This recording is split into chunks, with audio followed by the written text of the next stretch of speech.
Hello everyone, welcome to Computer Science and IT Gate Coaching. Don't forget to subscribe my channel and press the bell icon to get the instant notification of my free lecture. Now see, Gate 2002 question. It is saying that the smallest finite automaton which accept the language. See here, the smallest finite automaton means deterministic finite automata they are asking. Because the smallest means the minimal one which accept the language x, length of x such that, see x such that length of x is divisible by 3, and you know that when if it is divisible by 3 you require how many states?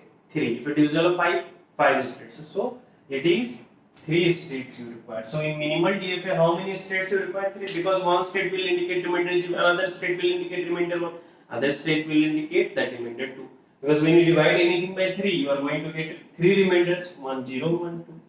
So for individually we require 1 1 remainders that even we have seen in our lectures.